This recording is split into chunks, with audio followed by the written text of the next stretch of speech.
Bonjour à tous. Donc voilà notre troisième conférence de la matinée au SIA Pro. Je suis Alain Savary.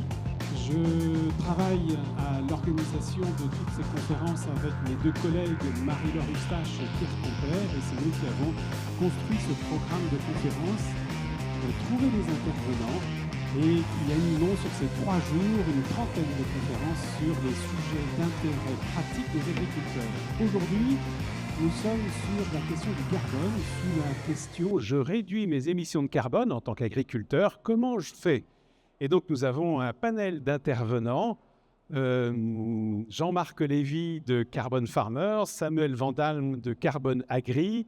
Nous aurons un éclairage un peu juridique et concret par Corinne Jalad et enfin une vision un peu plus européenne par Édouard Lancriette. Alors c'est Lancriet ou Lancriette ? Comme vous voulez. Comme on veut. On va commencer donc par Jean-Marc Lévy. Jean-Marc Lévy, si je peux une première présentation, Jean-Marc est diplômé de l'ESCP et fort d'une expérience riche et diversifiée. Jean-Marc fonde en février 2022 Carbon Farmers. Et j'ai noté la baseline de Carbon Farmers. Carbon Farmers, créateur de filières alimentaires bas carbone, tout un programme. Accompagner l'ensemble de la chaîne de valeur alimentaire vers un modèle plus durable, en tant que tiers de confiance, aligner les intérêts de chaque partie pour s'assurer de la réussite des projets bas carbone, et de l'agriculteur à l'industrie agroalimentaire, voire la GMS dont vous m'avez parlé, en passant par le contributaire, la coopérative, interagir avec toute la chaîne de valeur pour l'aider à atteindre ses objectifs carbone. Bravo. C'est déjà une entreprise de 22 collaborateurs, 15 clients, négoces, coopératives agroalimentaires, 1500 agriculteurs clients. Et puis on peut vous trouver aussi au SIA, dans le hall 4, vous avez un stand dans la ferme digitale. C'est ça. Alors, j'ai une première question, Jean-Marc.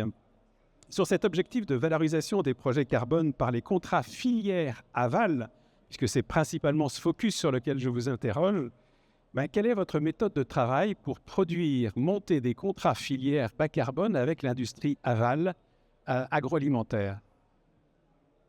Bon, je vais essayer de répondre brièvement. Donc effectivement, quand on parle valorisation, faut penser preuve. C'est-à-dire qu'aujourd'hui, dans les acteurs de la chaîne en aval, que ce soit les industriels, première, deuxième transformation, voire la grande distribution, effectivement, personne ne paiera sans avoir des preuves concrètes des actions qui ont été menées par les agriculteurs et des résultats obtenus.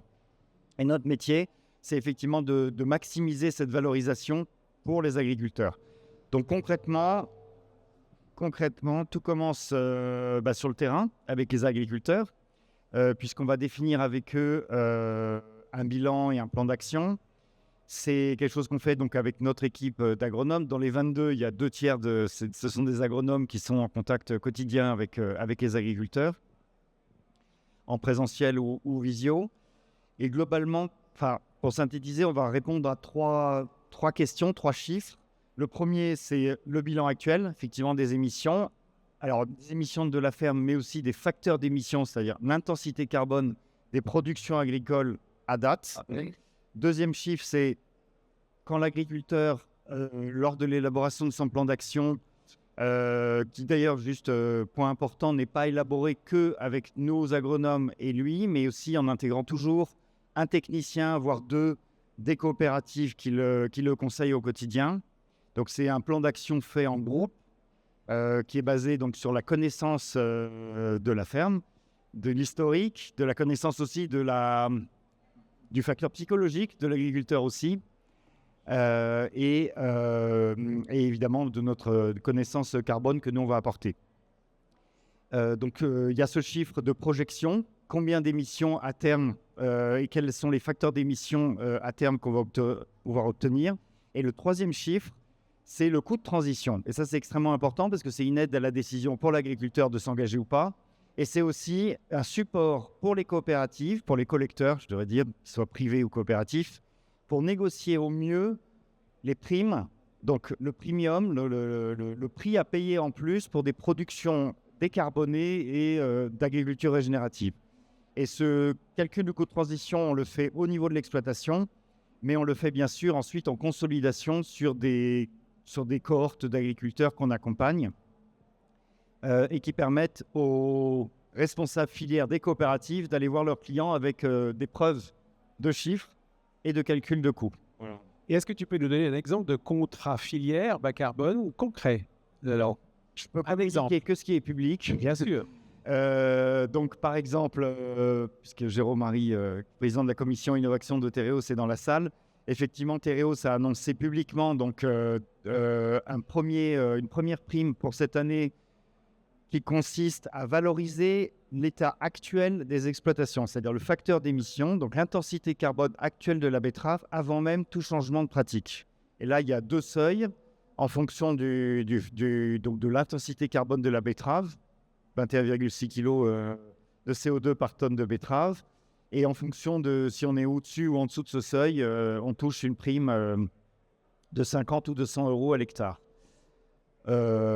Il y a d'autres primes qui sont officielles, comme celle de McCain, par exemple, pour les patatiers. On est à 5 euros la tonne, mais là, on est plus sur des obligations de moyens, c'est-à-dire de pratiques à mettre en place dans les exploitations et moins de résultats. Nous, on est plutôt attachés aux résultats. Il y a la prime de General Mills, que paye General Mills aux éleveurs de la prospérité fermière, qui est aussi un montant variant en fonction de l'intensité carbone du lait et qui se met en place cette année. Voilà. Mais ce sont des exemples en production végétale, mais en production animale, tu en as aussi des contrats filières? General Mills, on parle bien du lait. On parle du lait, parce qu'on parle de l'usine d'Arras de Häagen-Dazs. Après, nous, on a 2 filières qui sont en cours de constitution, mais je ne peux pas encore vous donner les chiffres. On a une filière dans le porc, avec Eureden, port bas carbone, avec donc toute une série de pratiques mises en place également par ceux qui fournissent les éleveurs, bien sûr, en aliments. Et 2 filières avicoles, une sur le boulet de chair et une sur les œufs, où il y aura également des paiements assez importants pour les éleveurs. Parfait. Alors, Jérôme... Et leur chaîne de valeur en amont. Parce que l'élevage, il faut toujours penser qu'on a une difficulté en plus, c'est d'avoir ceux qui fournissent les éleveurs. Dans le cas du laitier, c'est essentiellement autoproduit, mais dans le cas du porc et de la volaille, c'est majoritairement acheté à l'extérieur. Jérôme Marie, vous êtes un représentant de Tereos, mais c'est plus en tant qu'agriculteur que je vous interroge. Ça vaut le coup, un contrat filière bas carbone avec Farm Carmeur? Oui, alors ça vaut le coup. Bon, donc les montants, Jean-Marc les a donnés. Ça permet de faire cette transition. Là, j'insiste là-dessus parce que ça a été cité tout à l'heure sur notre conférence, mais le rapport du Shift Project a dit 87% des agriculteurs sont prêts aujourd'hui à faire quelque chose à partir du moment où on les aide dans la transition. Donc là, c'est très important. Et pourquoi nous, on est parti sur les primes filières? C'est-à-dire que Tereos a aussi des comptes à rendre. Et nous, on s'est engagé très vite dans les démarches SBTI Flag, c'est-à-dire le scope 3 de Tereos, c'est l'amont agricole pour le sucre. Il représente 47%. Ça veut dire que ce travail qu'on fait en amont avec les primes filières, il est pour les exploitants et il est valorisé à ces niveaux-là parce que Tereos le valorise aussi dans son bilan carbone. Merci Jean-Marc. Samuel, on va un autre visage de la gestion du carbone. Mais Samuel, en présentation, il est agriculteur. Tout le monde le connaît. Peut-être que tout le monde ne sait pas qu'il est agriculteur à Pessy, en Seine-et-Marne, sur 140 hectares, 150 hectares de grandes cultures. Et Samuel, en fait, il a fait ses classes aux jeunes agriculteurs, départementales, nationales. Il en a même été le président. Entre 2019 et 2022. Il est aussi maintenant président de la FDSEA de Seine-et-Marne, mais c'est surtout et essentiellement au titre de sa fonction de président de France Carbone Agri depuis 2022 qu'il est là, présent. Pouvez-vous nous expliquer concrètement, Samuel, pour un agriculteur, quel est l'intérêt du label bas carbone? Car en fait, France Carbone Agri a mis en place tout ce label bas carbone labellisé, d'origine des productions animales, d'ailleurs, à l'origine, c'était principalement cela. Mais en quoi ça consiste, le label bas carbone pour un agriculteur? Alors, le label bas carbone, c'est un label qui a été développé par le ministère de la Transition écologique en lien avec les interprofessions en 2018, qui a d'ailleurs été inauguré ici sur le salon sur le stand France Terre de lait en 2018, avec l'objectif d'accompagner les agriculteurs dans la transition et de pouvoir financer cette transition. L'objectif de pouvoir construire avec les interprofessions des méthodologies qui permettent de diminuer les émissions de CO2, mais aussi d'augmenter la séquestration de CO2 dans nos sols. Un point hyper important, parce que l'agriculture et la forêt sont les deux seuls à pouvoir augmenter leur captation de CO2 pour diminuer les effets du changement climatique. Et donc, c'est un point hyper important. Je rappelle juste que à l'état actuel, pour atteindre les objectifs de neutralité carbone à horizon 2050, il va falloir diminuer de plus de 50% nos émissions de CO2 et sur le sol, augmenter de plus de 203% nos séquestrations de CO2. Donc l'enjeu de séquestration est un enjeu hyper important. C'était aussi à l'époque répondre à un certain nombre d'attaques vis-à-vis de l'élevage, entre autres sur l'aspect méthane et autres qui étaient là, et donc de revaloriser, d'accompagner les éleveurs, de les mettre en transition pour répondre aussi à une vraie demande de leur exploitation qui était autonomie, résilience et meilleure prise en compte de l'exploitation. C'est-à-dire que le bilan carbone fait à l'échelle de l'exploitation, il a toujours un impact sur l'autonomie et la résilience. Et donc, c'est de produire plus en respectant mieux l'environnement, mais aussi en améliorant son EBE ou en étant plus résilient.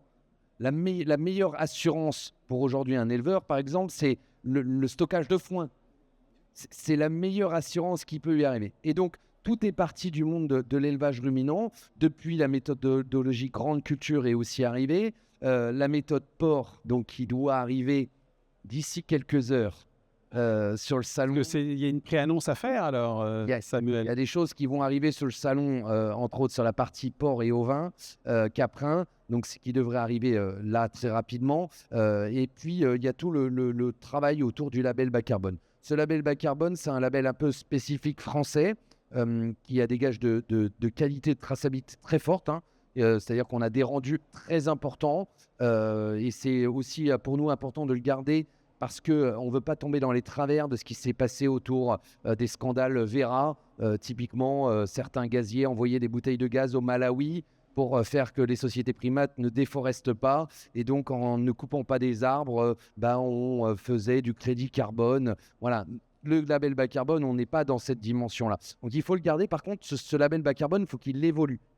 Et entre autres, vis-à-vis de l'intervention qui est faite juste avant, de pouvoir être reconnu dans les différents standards européens et internationaux dans la prise en compte du scope 3 des entreprises. Il faut qu'il évolue. Et l'annonce a été préfaite. On était ensemble lundi dernier chez la ministre de la Transition écologique autour aussi de la cessibilité des contrats. C'est un point très important parce que, entre autres, dans les entreprises, quand un groupe investit dans des crédits carbone, il a besoin aussi de pouvoir les céder dans ses filiales pour les affecter. Mais le fait qu'elles soient cessibles, il va pouvoir les prendre en compte aussi dans son bilan de l'entreprise. C'est un point très important parce que sans ça, en fait, on fait juste de la RSE. On ne fait pas de la compta carbone, on fait de la RSE. On avait hier une conférence sur la valorisation des entreprises agricoles et on essayait d'identifier l'ensemble des éléments immatériels d'une valeur d'une entreprise agricole sans état supplémentaire. Tout à fait. Donc France Carbone Agri, c'est au niveau national. On a aujourd'hui 14 associations régionales sur le territoire qui accompagnent les agriculteurs en lien avec les coopératives, les chambres d'agriculture et autres pour les mettre en transition. France Carbone Agri s'occupe de la traçabilité, de la notification, de la labellisation, de la comptabilité et de la vente avec notre partenaire Crédit Agricole sur lequel on a monté une plateforme commune qui s'appelle Carbios, qui permet de mettre en valeur justement tous ces exploitations. C'est vraiment aussi de la communication derrière. Et puis un autre sujet sur lequel on travaille énormément, c'est le sujet de la biodiversité. Parce qu'au travers de la mise en place de l'ensemble de ces pratiques bas carbone, il y a un vrai soutien aussi au maintien de la biodiversité ou accentué de la biodiversité, ce qu'on appelle les co-bénéfices. Donc les co-bénéfices, il y en a beaucoup, l'air, l'eau, l'érosion, la biodiversité. Et c'est vrai qu'aujourd'hui, il y a un certain nombre d'entreprises qui viennent sur ce marché-là, qu'elles le comptent dans leur chaîne de valeur ou non, ce qu'on appelle hors chaîne de valeur ou dans la chaîne de valeur, ont aussi une appétence sur derrière un certain nombre de co-bénéfices. Je pense par exemple à la maroquinerie, avec qui j'étais encore hier soir, une grande maroquinerie qui, elle, est attachée au bien-être animal. Ça fait partie des co-bénéfices. Donc tout cela doit être fait dans l'objectif de financer la transition des exploitations et donc de se dire que sur ce produit-là, on a bien sûr le crédit carbone, mais derrière, on a l'ensemble des co-bénéfices qui peuvent être valorisés, qui peuvent être financiers demain pour l'agriculteur. Et puis, tous les enjeux de comptabilité dans la chaîne de valeur, c'est demain le plus gros enjeu à relever pour le label bas carbone. C'est-à-dire quand un agriculteur fait un effort, on est capable de le répercuter à la coopérative, au premier maillon de la chaîne, au deuxième, au troisième. Et dans ce cadre-là, durant tout l'été, on a mené une mission avec des acteurs de la coopération, du premier élément de la chaîne, deuxième, restauration hors domicile, hors foyer, grande distribution, l'ANIA, pour faire en sorte qu'on se mette d'accord entre nous sur une méthodologie et que cette méthodologie, on aille la porter dans les différents ministères, à l'ADEME et à l'Europe, pour leur dire que vous voyez, en fait, ce que l'État ou les pouvoirs publics n'ont pas fait pendant 5 ans, et nous, en nous mettant autour de la table, venant de secteurs totalement différents, mais travaillant tous pour la même chose, c'est nourrir nos concitoyens, malgré nos forces, nos faiblesses et nos contraintes, on est capable de se mettre d'accord pour avoir une vraie direction. Mais tout ceci va sur le marché libre du carbone. Mais vous me disiez également que vous aviez des projets pour atteindre le marché des quotas, ce qui est un peu particulier. Alors, on est sur le marché libre. Ça, c'est un Peut-être expliquer la différence entre le marché des quotas et le marché libre. On a 2 sujets dans le marché libre. On a tout ce qui est le marché de la contribution volontaire. C'est-à-dire que là, on est vraiment sur des entreprises qui viennent contribuer. On est plus dans une démarche RSE, donc qui permet d'embarquer l'ensemble des collaborateurs dans une dynamique. C'est aussi beaucoup de temps d'explication, de communication. Mais c'est un enjeu très important pour les entreprises aujourd'hui parce que trouver des salariés, les emmener dans une vraie histoire devient de plus en plus compliqué. Et donc là, il y a un vrai attrait. Et le deuxième marché est autour de la compensation carbone. Donc ça, c'est un marché bien régulé. On en a souvent entendu parler, par exemple, après le Covid, autour de la loi climat et résilience, qui a contraint, par exemple, les sociétés d'aviation pour compenser les vols intérieurs, mais aussi sur la partie énergie, par exemple, avec la réouverture des 2 centrales à charbon, une en Moselle et une dans le Maine-et-Loire, pour compenser le déficit d'énergie française, de faire qu'elles soient obligées de compenser leurs émissions. C'est 2 sujets vraiment très différents, parce que sur le sujet de la compensation carbone, vu qu'on vend une compensation, on a un sujet aussi avec la chaîne de valeur, parce qu'on ne peut pas la compter 2 fois.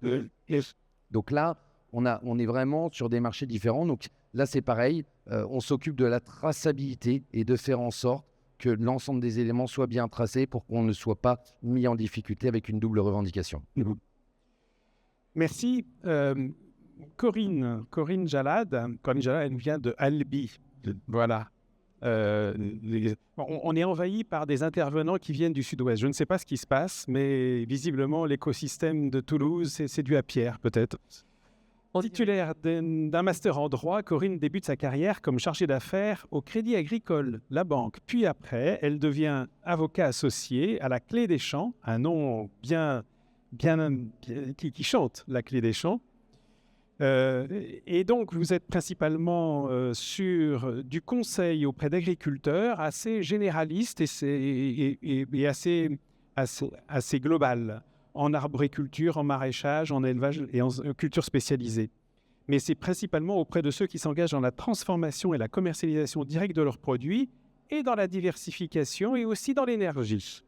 On vous voit souvent publier beaucoup de productions sur les réseaux sociaux. J'ai une première question. Corinne, cette gestion du carbone par les agriculteurs, est-ce qu'elle est facile concrètement à mettre en œuvre? Il faut passer beaucoup de contrats, il faut faire beaucoup de juridique pour faire des contrats, à souscrire un contrat filière, souscrire des crédits carbone? Alors, si le droit se mêle du carbone, c'est pas, on va dire, c'est un terrain mouvant. Dans le sens où, en fait, aujourd'hui, ce qui caractérise l'approche du carbone, c'est déjà définir quelle définition on donne à ces droits, en fait. Parce que ce qu'il faut bien comprendre, et je rebondis sur ce qu'a dit Samuel, c'est l'objectif assigné à l'ensemble des États, c'est la neutralité, en fait, carbone d'ici 2050. Et en France, chaque pays, en fait, a fait le choix d'avoir une approche sur ces droits carbone. Et le principe de la France, c'est l'incessibilité. Pourquoi l'incessibilité? Parce qu'on ne veut pas d'affairisation, de marchandisation de ce bien, en fait, que sont, si je puis dire, les quotas carbone. Alors, ce qui est contraire, en fait, à l'approche qui peut être faite au niveau international, en fait. Puisque là, vous avez un véritable marché du carbone avec un quota qui peut se vendre et des droits carbone qui se cèdent. En France, ce n'est pas du tout ça. En fait, en France, c'est pour faire écho à ce qui vient d'être dit et à l'approche du label, ce qu'on veut, c'est en fait financer du gré à gré, en tout cas, ce qui est voulu jusqu'à aujourd'hui. Ce qui était voulu jusqu'à aujourd'hui, c'est financer en fait une augmentation de la captation du carbone. Donc en fait, c'est des contrats de séquestration du carbone, d'où l'importance de la transparence, de la mise en place des labels, avec un contrôle du label pour démontrer que l'agriculteur s'est engagé dans une démarche d'augmentation de la séquestration du carbone. Voilà. Mais finalement, pour un agriculteur, il peut en même temps avoir un contrat avec des primes filières avec Terreo, il sait faire du label bas carbone, il fait les deux, il mélange. On va dire, en fait, ce qui est compliqué aujourd'hui, c'est un peu la nébuleuse juridique qui est autour de la définition et qu'on a donné en fait à ces quotas. Alors oui, certes, c'est un bien immobilier incorporel. La qualification de quota, oui, elle y est. Maintenant, quelle qualification on lui donne d'un point de vue juridique parce qu'il est incessible? Ça veut dire que c'est uniquement à travers une démarche contractuelle qu'on va encourager l'agriculteur pour augmenter la séquestration. Aujourd'hui, c'est ça. Maintenant, demain, si on s'oriente vers une cessibilité, là, ça veut dire qu'on met en place un véritable marché et toute la chaîne de valeur va pouvoir céder ses droits. C'est ça. Parce qu'aujourd'hui, il n'y a rien qu'un maillon de la chaîne. C'est-à-dire qu'il faut que l'agriculteur s'engage dans une démarche, que cette démarche soit financée par quelqu'un qui l'aide en fait à porter cette démarche. Voilà. Samuel, vous voulez rajouter autre chose? Oui, parce que, sans grand secret, parce que c'était public lundi dernier, la ministre de l'écologie devrait l'annoncer donc, dans les jours qui viennent là au Salon de l'Agriculture, donc sur la partie cessibilité des crédits. Et puis, pour peut-être compléter la réponse, aujourd'hui, il y a un vrai sujet de ne pas faire n'importe quoi. Ouais. Beaucoup de filières ont été mises en place, ont été précurseurs d'ailleurs. Heureusement aussi qu'ils ont été là, précurseurs sur les primes filières. Maintenant, on dispose aussi de ce qu'on appelle l'allocation filière. C'est-à-dire qu'il y a, au niveau des interpros, il y a une méthodologie qui a été mise en place pour dire, quand je fais une culture intermédiaire piège à nitrate, couverture hivernale, il y en a souvent avant ma betterave, je suis aussi producteur de betterave. Bien sûr, on pourrait se dire, vu que c'est juste avant la betterave, tout est pour la betterave. Et donc, toute la séquestration supplémentaire va être. En fait, on se rend compte que dans les éléments qui sont libérés, l'augmentation de la matière organique, la vie du sol, le fait de pouvoir diminuer l'érosion, ça a un effet sur toute la rotation. Et donc, on s'est mis d'accord, les interpros se sont mis d'accord pour faire une méthode d'allocation et donc de faire en sorte qu'il ne puisse pas y avoir de double revendication. Parce que là, pour les acheteurs, il y a un vrai sujet pour les agriculteurs d'être mis en risque, pour l'intermédiaire, mais aussi pour les acheteurs de se faire derrière retoquer. Donc, c'est vraiment très important d'avoir une méthodologie qui est très, très cadrée, beaucoup plus que les méthodologies européennes et internationales, ce qui nécessite plus de papier. Mais derrière, on a un produit qui n'a pas la même valeur et qui n'a pas la même traçabilité. Jean-Marc, vous voulez rajouter quelque chose? Non, effectivement, c'est un thème, Samuel évoquait un thème qui est peut-être un peu plus loin pour les agriculteurs, mais qui est au cœur des préoccupations des filières alimentaires, ou des acheteurs de matières agricoles, parce qu'on peut intégrer aussi la maroquinerie, la parfumerie ou la pharmacie, c'est d'avoir effectivement de pouvoir reporter dans leur comptabilité carbone et souvent internationale, puisque c'est souvent des grands groupes, et effectivement de pouvoir justifier la bonne allocation. Et je ne serais pas aussi optimiste que Samuel sur le fait qu'on y est arrivé. On va dire qu'on est encore en train d'en parler. Il y a encore des débats entre des instituts techniques, mais tant mieux, parce qu'au moins le débat est riche. C'est une question qui est à la fois économique, scientifique, parce que justement, comment on attribue le couvert, comment effectivement le compost, le compost émissif, on le met sur une culture, est-ce que le compost doit affecter toute la culture? Ça serait Si on fait ça, il n'y aura plus une seule culture qui va le favoriser. Donc c'est très complexe en fait. Et on espère y arriver parce que là vous tu parlais des débats nationaux, mais il y a aussi des débats internationaux sur le sujet. Je crois qu'Edouard va en parler après. Edouard va en parler. Voilà. Jean-Marc a raison, je suis plutôt optimiste parce que en fait, je suis ce sujet-là de manière indirecte depuis 2018 et en fait, excusez-moi, on avance à pas grand-chose quoi.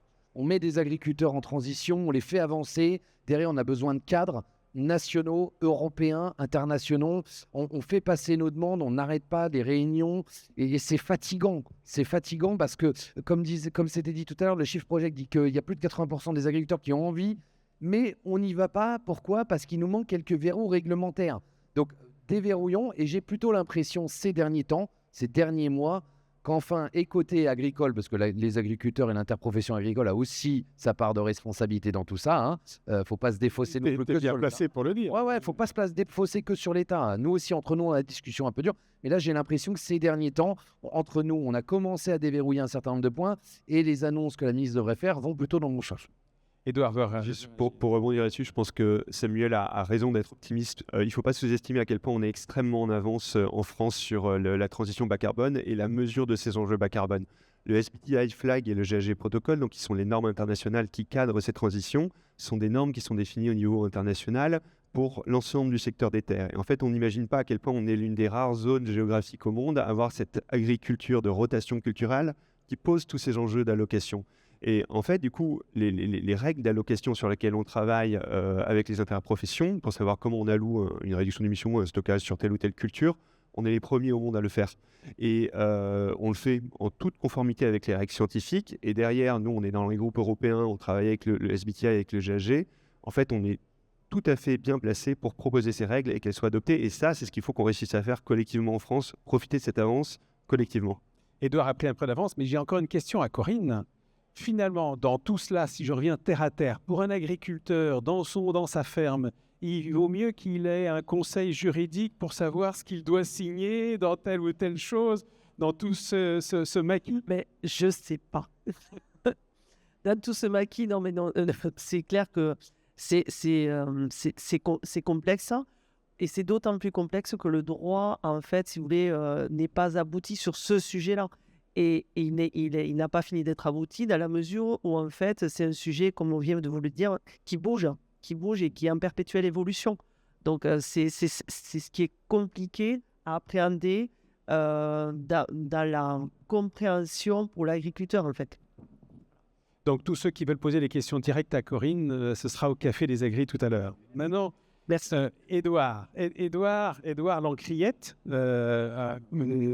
comme on peut dire dans les Pays-Bas. Donc, Édouard est un ingénieur du génie rural de Jean Blou, justement. Voilà. Docteur en économie du CIRED, c'est le Centre international de recherche sur l'environnement et le développement. Édouard débute sa carrière dans la recherche à l'étranger, les USA, la Chine, puis il revient en France quand même, dans le domaine de l'énergie, l'environnement, et en fait, il entre dans le groupe InVivo en 2018 et se spécialise sur les sujets du carbone. Et tu es le directeur de la stratégie carbone de Biosolutions et d'AgroSolutions. Bioline et d'AgroSolutions, pardon. Bon, enfin, dans le InVivo. Bioline, InVivo et AgroSolutions. Voilà. AgroSolutions, donc c'est un cabinet conseil indépendant qui accompagne tous les acteurs de la chaîne de valeur dans la transition agricole. Les équipes forment notamment les conseillers techniques des OS qui accompagnent les agriculteurs sur le déploiement des pratiques de réduction des émissions de stockage de carbone. Vous aidez également à utiliser les outils de mesure de l'empreinte carbone en conformité avec les standards nationaux et internationaux qui permettent de la valoriser, ces crédits carbone ou ces primes filières. Finalement, ils travaillent pour vous deux, messieurs. Quelle analyse portez-vous sur ces deux méthodes exposées? Et en fait, il y en a une qui est plus intéressante que l'autre ou pas?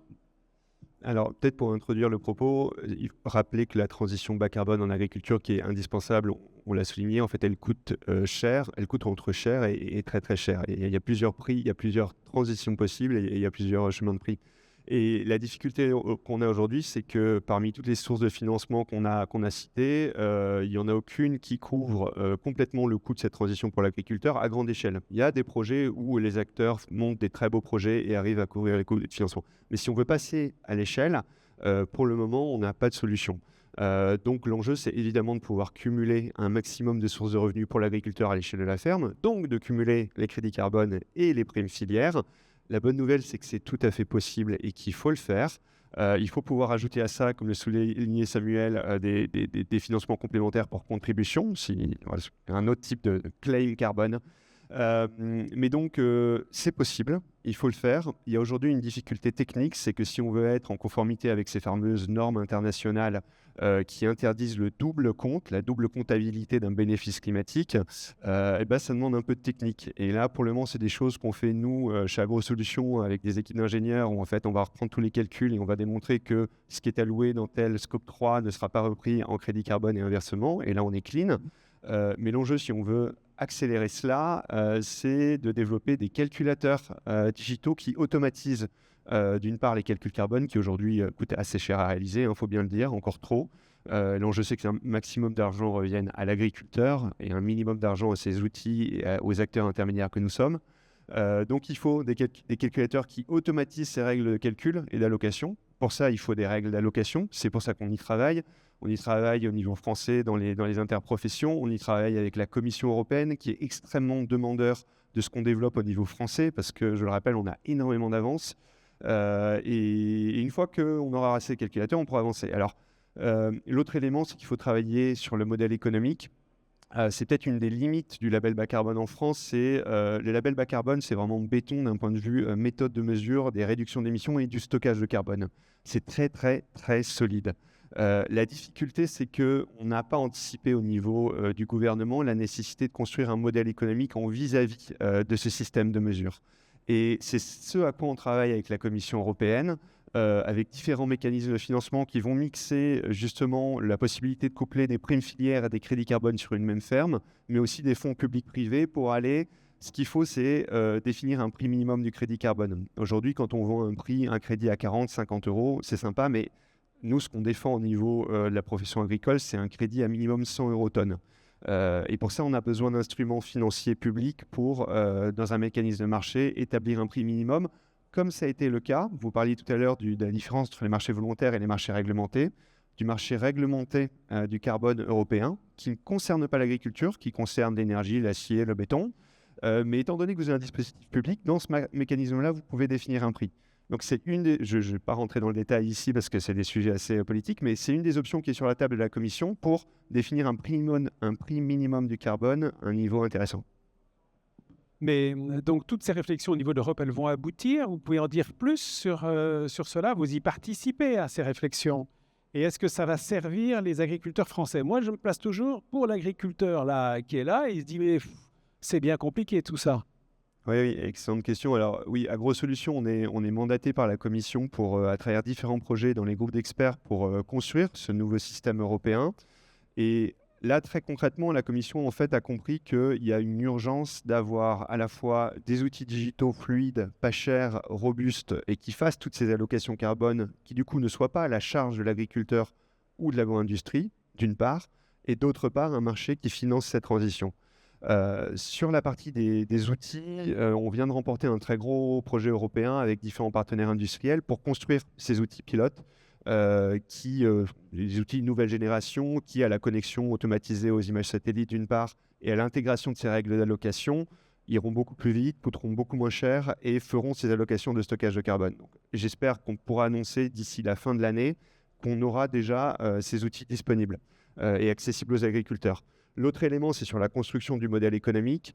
Ça, je pense que ça va prendre un peu plus de temps et pendant un moment, c'est pour ça que c'est très bien qu'il y ait des initiatives locales qui agrègent des crédits carbone, des primes filières, des aides locales.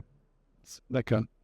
Samuel? C'est hyper important ce que dit Édouard et entre autres sur ce qu'il travaille, entre autres sur demain les nouvelles technologies qui vont venir nous aider parce que au travers de l'imagerie satellite que vous parlez, Édouard, à l'instant, c'est un point hyper important derrière pour les agriculteurs, savoir où ils en sont, quelle est la trajectoire, mais comment derrière on est capable vraiment de mesurer l'impact carbone sur les sols en termes de séquestration, parce que c'est un peu, sur la méthode label bas carbone, c'est un peu le sujet de la séquestration. C'est un peu compliqué aujourd'hui à démontrer. Et grâce justement à cette nouvelle technologie, grâce au fait qu'AgroSolutions investisse dans ce sujet-là, ça va nous aider et à être plus clair et avoir une meilleure traçabilité. Mais c'est aussi un super élément de communication et de justification auprès des entreprises.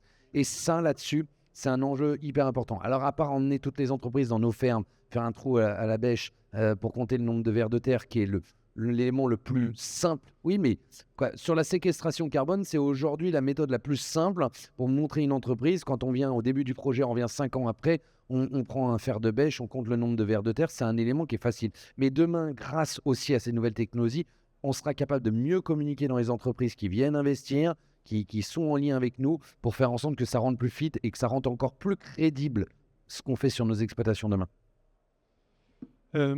Oui, Jean-Marc, tu veux reprendre. Vas-y. Je ne veux pas être le pessimiste de la table ronde, mais le satellite, alors certes, aide, effectivement, et aide. On ne va pas lister ce que le satellite sait très bien faire aujourd'hui, mais il ne mesure pas non plus l'ensemble de l'itinéraire culturel.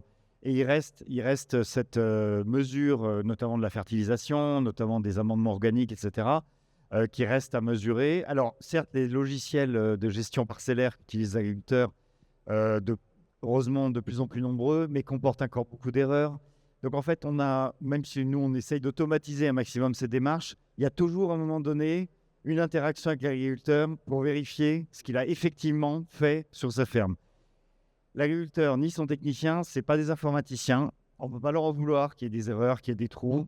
C'est tous ces compléments, effectivement, qui sont compliqués, qui prennent du temps, qui nécessitent, mais qui sont aujourd'hui indispensables si on veut aller voir des industries agroalimentaires et leur dire, là, ton chiffre, il est béton. On peut avoir tous les audits, tous les KPMG et autres qui viennent auditer les données. Il n'y aura rien à redire. Et c'est aujourd'hui, déjà, on est audité, nous, On nous demande, nos clients nous envoient des auditeurs, parce qu'ils sont déjà dans les démarches CSRD, etc.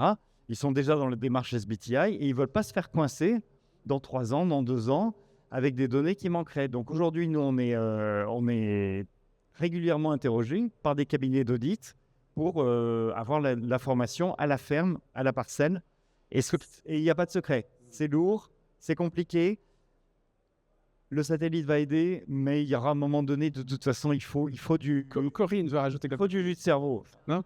Après sur l'audit, je ne sais pas aujourd'hui, mais est-ce que c'est hyper précis ? Je veux dire, aujourd'hui, ce qui est fait sur les fermes, on vient de le dire, ce n'est pas d'une précision Non, mais c'est non, mais c'est... Non, mais attends. Non, mais ce que je veux dire par là, c'est les exigences des auditeurs. Non, mais je veux dire... Quelles sont les exigences des auditeurs aujourd'hui ? Moi, aujourd'hui, sur mon exploitation, donc je suis en grande culture. Aujourd'hui, j'achète un certain nombre de produits qui rentrent sur mon exploitation, qui sont dans mon logiciel de traçabilité. Et le volume exact doit être entre mes stocks et ce que j'ai mis dans mes champs au 0,01 litre près. Donc, la traçabilité, elle est nickel là-dessus. Après, c'est plus sur les éléments, et je rejoins ce que tu disais, plutôt de fertilisation, compost et autres. Là où là, il y a des méthodologies améliorées. Mais en fait, et tout ça est déjà... Et de toute façon, même ceux qui sont aujourd'hui en enregistrement papier sur un petit carnet, comme on pouvait le voir dans le temps, l'année prochaine, c'est fini. C'est une obligation réglementaire d'avoir un carnet numérique. Donc, en fait, c'est ça. Et en plus, on a la chance, et je le dis au travers d'AgroSolutions, là, c'est l'agriculteur qui parle, d'avoir un logiciel de traçabilité directement connecté sur mon téléphone où j'enregistre tout. C'est le même logiciel qui fait mon bilan carbone, donc qui sont opérables directement, qui sera demain opérable directement avec le logiciel qui permettra de l'allocation filière. Et j'ai envie de dire que l'objectif, c'est que l'acheteur final qui rentre dans le projet en première année en pré-achat, limite, il pourra suivre tous les 2 mois, tous les 3 mois, tous les 6 mois, ce que j'aurais fait exactement. Et si parce qu'il y a eu un incident climatique, j'en sais rien, retourner mes pois ou mes tournesols pour faire une autre culture, en fait, ça, c'est au jour le jour. En tant qu'agriculteur, moi, c'est marqué dans mon... Ça va directement sur la plateforme. Donc, en termes de traçabilité, je pense qu'on a beaucoup avancé. On a encore à faire. Il y a encore à faire, mais c'est quand même dingue la masse d'informations. Non, mes amis, je reprends un peu le contrôle du débat parce qu'il faut que je gère un peu le temps. Mais j'ai une Dernière question à vous tous, là, avant d'avoir des témoignages, parce qu'il y a plusieurs témoins dans la salle qui vont s'exprimer. Le Shift Project donc, vient de publier son rapport sur l'agriculture en décembre dernier. Pour ceux qui ne le sauraient pas, le Shift Project est un think tank dont la figure emblématique est M. Jean-Marc Jancovici et qui, en fait, réfléchit à tout un tas d'analyses, de préconisations sur la réduction du carbone d'une manière générale dans notre société. L'agriculture n'était pas un sujet qui était leur fort et ils ont travaillé pendant un certain temps, publié un rapport. Quel est votre avis sur ce rapport, messieurs, dames? Avez-vous un avis? Je vais commencer par Édouard, parce que Édouard, il a même publié une remarque en disant « mais finalement, c'est un rapport très macroéconomique, mais pour l'agriculteur, je me replace toujours à la place, pour l'agriculteur de base, finalement, il ne propose rien. » J'ai pas été j'ai pas été jusque là. Non, je trouve que le rapport du Shift Project a le mérite de mettre en avant deux choses. La première, et ça a été rappelé, c'est la quantité d'agriculteurs qui ont envie d'aller dans la transition. Je pense que c'est extrêmement important de le dire. Et deuxième élément, ils ont souligné le coût de cette transition. Et M. Jancovici, lors de la réunion de livraison du rapport, a posé une question qui est « mais pourquoi les agriculteurs, vous ne débarquez pas au ministère avec une facture de combien ça coûte, comme le font les autres industries ?» Et c'est là-dessus qu'il faut énormément insister. Il a précisé dans son rapport qu'ils ne sont pas entrés dans la microéconomie de l'exploitation agricole.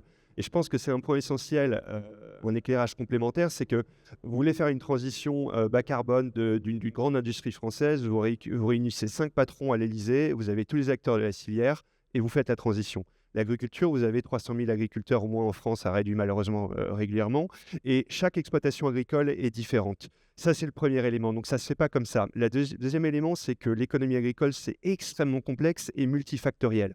Nous, chez AgroSolutions, on a mené des simulations de coûts de transition sur plus de 1500 fermes en conditions réelles. On va bientôt sortir le rapport.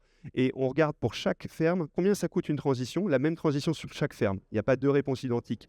Le deuxième, c'est qu'on fait des simulations en fonction du contexte économique. Si on a sur les territoires telle filière qui permet de transformer du chanvre, si on a sur le territoire telle filière qui permet de transformer du lin, en fonction du coût des intrants, en fonction de combien je peux valoriser mes maïs, mes blés. Et en fait, vous avez d'une part différents chemins de transition bas carbone sur une exploitation agricole, mais pour chacun de ces chemins, en fonction du contexte macroéconomique et des choix politiques qui sont faits, notamment des choix industriels dans les territoires, le coût va complètement changer. Et en fait, c'est ça qu'il faut garder pour comprendre qu'il n'y a pas de transition à l'échelle de la ferme sans penser ce qui se passe à l'échelle de la filière, des filières et des territoires, et sans politique raisonnée France-Europe. Donc c'est juste là-dessus qu'on va pointer peut-être la limite du rapport. D'autres réponses sur le... Moi, j'ai rien à rajouter à ce que vient de dire Édouard. C'était très complet. Peut-être juste un petit point qui est sous-entendu dans le rapport, c'est que le réglementaire freine la transition dans les exploitations, et ça, il le reconnaît. Et j'ai envie de dire qu'en discutant avec la ministre, c'est aussi dans les services, c'est sous-entendu qu'il les a fait peut-être un peu bouger. Donc moi, je dis tant mieux. Voilà, mais j'ai rien à rajouter par rapport à ce qu'a dit Édouard. Jean-Marc? Oui, un point qui avait été souligné dans le rapport, c'est la nécessité de multiplier les leviers. C'est pas, il n'y a qu'à Faucon, une chose à mettre en place chez l'éleveur laitier, une chose à mettre en place chez le céréalier. C'est une combinaison de leviers, ce qui complexifie la démarche, qui nécessite du conseil, de la formation, de l'accompagnement. Ça, c'est très important. Et voilà, et que en plus d'avoir des exploitations extrêmement diverses, il y a nécessité de combiner plusieurs leviers, de travailler vraiment avec l'écosystème, de travailler avec les coopératives qui vont aussi contribuer à apporter des solutions de couverts, par exemple, de faciliter aussi les débouchés de certaines cultures additionnelles pour élargir l'assolement. Je pense que c'est un des points aussi que le Shift Project a bien mis en avant. Merci. Corinne? Non? Pas d'avis. Si, enfin, ce qui est complexe, c'est que réglementairement, on a deux pans réglementaires. C'est d'un côté l'écologie, en fait, et ce droit de l'environnement qui vient en fait innerver tous les autres pans du droit. Et c'est ça qui est compliqué, c'est la compatibilité, en fait, entre des systèmes juridiques.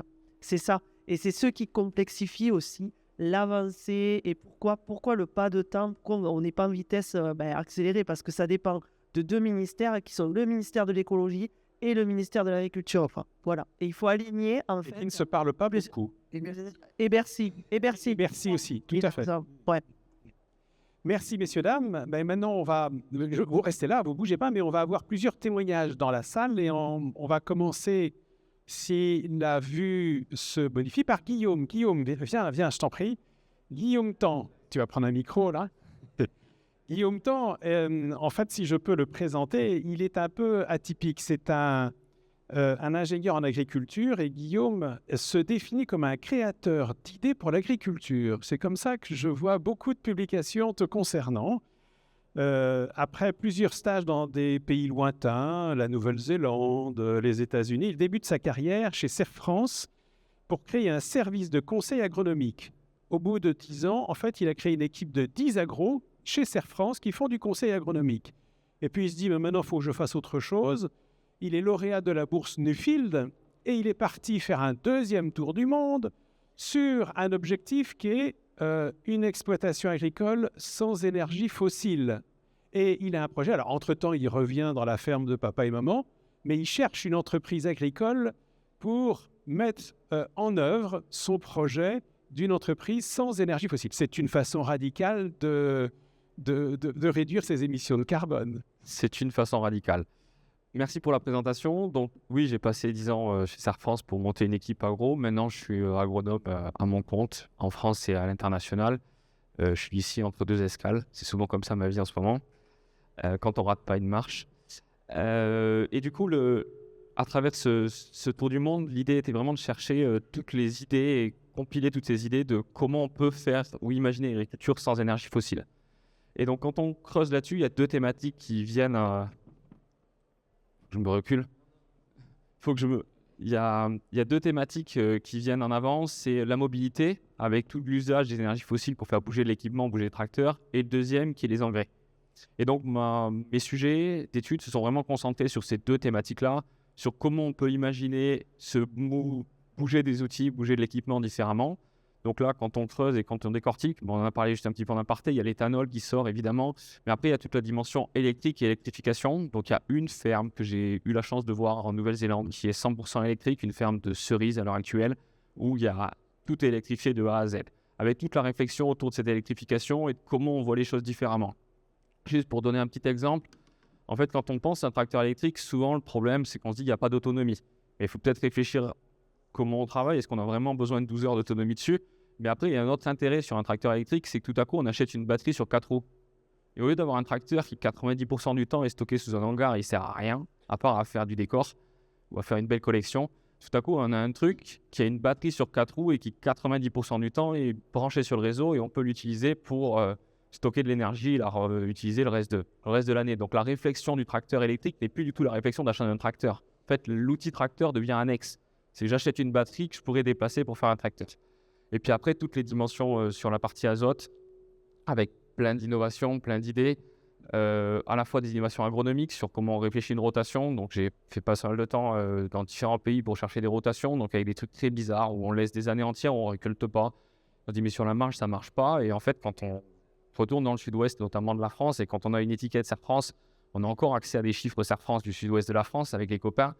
Et puis on se rend compte que il y a des cultures qui ne gagnent pas d'argent, qui ne couvrent pas les charges de structure sur les fermes. Donc à quoi ça sert de les implanter? Pourquoi je ne pourrais pas investir directement une culture pour stocker de la fertilité, pour pouvoir amener de la rentabilité sur d'autres cultures, pour vraiment lever le pied sur cette partie azote? Et puis si on reste sur la technologie, sur l'azote, il y a les Canadiens qui ont sorti une petite technologie sous forme de conteneur, ça s'appelle Fuel Positive, où vous avez un conteneur plug and play, donc vous branchez sur le 380, vous le rebranchez au tuyau d'eau, et puis à la sortie, vous sortez de l'azote à l'échelle de la ferme.